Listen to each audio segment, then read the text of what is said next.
చేస్తే ఇంకా చిన్నపిల్లాడు అని, ఎక్కువగా మాట్లాడితే అప్పుడే పెద్దోడు అయిపోయావా అని మన పేరెంట్స్ కూడా కన్ఫ్యూజ్ అయ్యే ఫేసే ఈ ఇంటర్మీడియట్.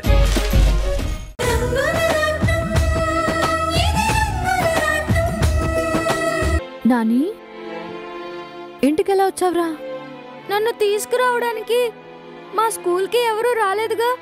వెయిట్ చేసి నాకు బోర్ కొట్టింది. మా టీచర్ విషయం తెలుసుకుని ఇప్పుడే నన్ను ఇంటి దగ్గర డ్రాప్ చేసి వెళ్ళింది. నాని బాబు, నన్ను క్షమించు.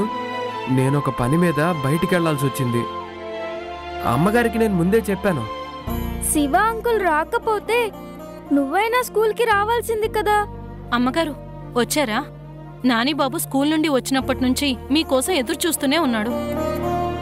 Nani, really I'm very very sorry. ఇంకెప్పుడు నిన్ను వెయిట్ చేయించాను, సరేనా? ఇట్స్ ఓకే అమ్మా. నువ్వు ఆఫీస్ పనులతో బిజీ అయిపోయావు. ఇక నాన్నేమో ఆఫీస్కి వెళ్ళలేరు. I can understand. బావులమ్మ, పాలు లైవు. నాని, ఈ పాలు తాగుతూ ఉండు నాన్న.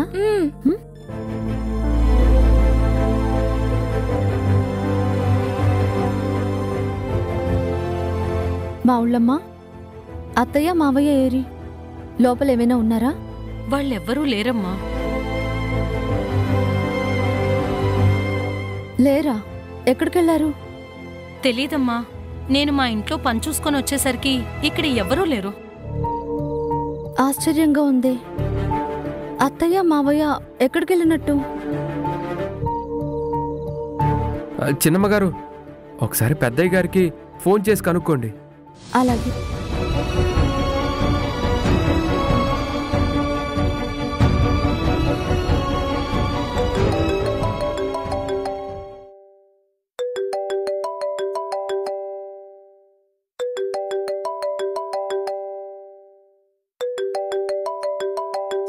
ఇదేంటి, మావయ్య గారి ఫోను ఇంట్లోనే మర్చిపోయినట్టున్నారే?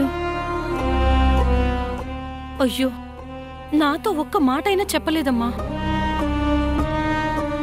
అంత అర్జెంటుగా ఫోన్ కూడా తీసుకువెళ్లకుండా వాళ్ళు బయటకు వెళ్లాల్సిన పనేముంది? చిన్నమ్మగారు, కారు కూడా మీ దగ్గరే ఉంది కదా? అంటే వాళ్ళు ఏదైనా టాక్సీలో వెళ్ళుంటారా? టాక్సీలోనా? వాళ్ళెప్పుడూ టాక్సీలో వెళ్ళడం నేను చూడలేదు.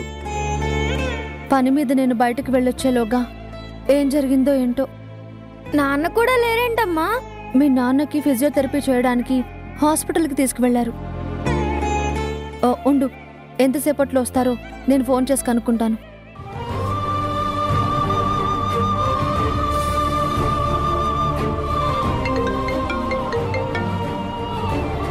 హలో, ఎవరు? నేను హర్ష గారి ఇంటి నుంచి మాట్లాడుతున్నాను.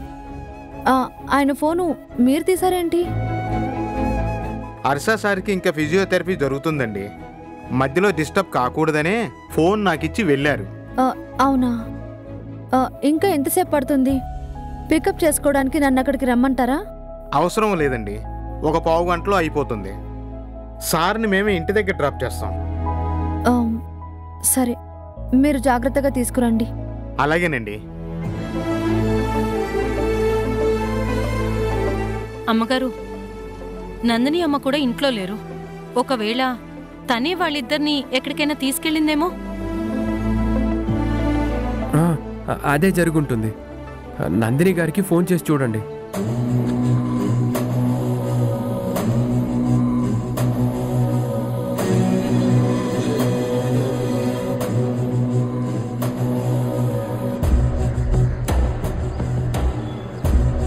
బావుగారు, అక్కని ఇలా చూస్తుంటే నా కడుపు తరుక్కుపోతుంది. లక్ష్మీదేవిలాగా కలకల్లాడిపోతూ ఉండే అత్తయ్య ఈ ఒక్క పూటలోనే తోటకూర కాడలాగా ఎలా అయిపోయిందో.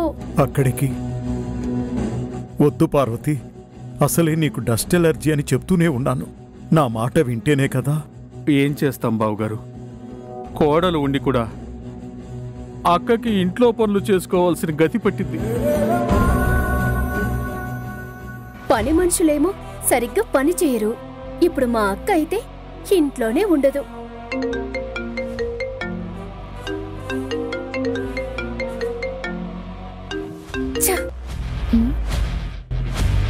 అసలే టెన్షన్లో ఉంటే ఈ ఫోన్ ఒకటి. నందిని, ఎవరమ్మా కాల్ చేసింది? నా ఫ్రెండ్ మావయ్య. దీనికి వేళాపాల ఏముండదు. ఒక్క నిమిషం, ఇప్పుడే వస్తాను.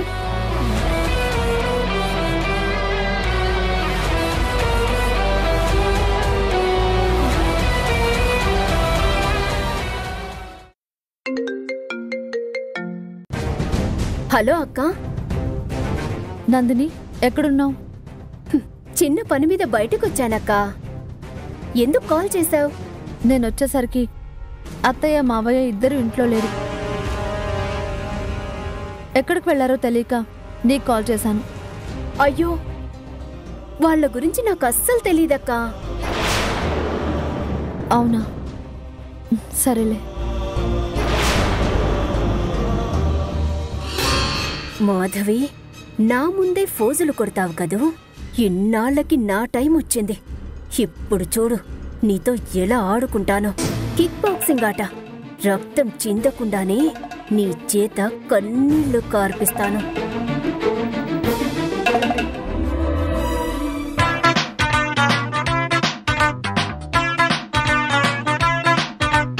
జల్లంత కవ్వింత కావాలిలే, ఒళ్ళంత తుళ్ళింత రావాలిలే. ఉరుకులు పరుగులు, మురుకు వయసు దుడుకు తనము నిలవదు. కొండమ్మ కోనమ్మ మెచ్చిందిలే, ఎండల్లో వెన్నె. ఏమిటే పిల్ల, నేను విన్నది నిజమేనా? ఏం విన్నారంట? నీ శివానే నీకోసమే అక్కడికెళ్ళి అడ్డుపడ్డాడంటగా.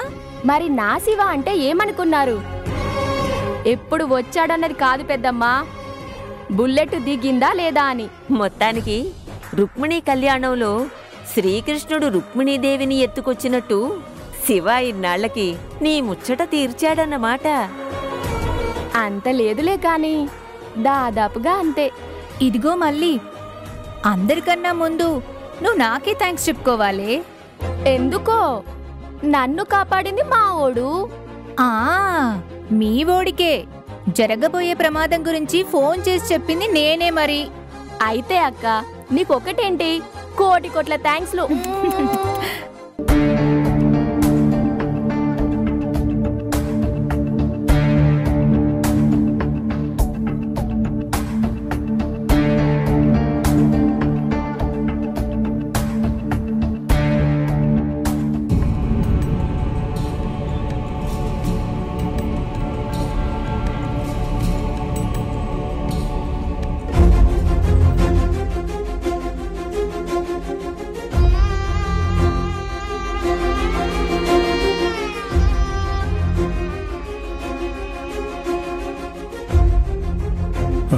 పార్వతి, పార్వతి. ఏమండి, నాకేమైందండి? పార్వతి, మళ్ళీ నీ పిలుపు వింటానో లేదో అని ఎంత భయపడ్డానో ఆ దేవుడికే తెలుసు. ఏంటండి చిన్న పిల్లల్లాగా మిమ్మల్ని వదిలి నేను ఎక్కడికి పోతాను? అక్క, తమ్ముడు. అత్తయ్య, ఎలా ఉంది? చాలా నీరసంగా ఉందమ్మా. అయ్యయ్యో, అయితే కళ్ళు మూసుకుని పడుకో. ఇప్పుడు నీకు విశ్రాంతి అవసరం. ఏమండి, మాధవి ఏది?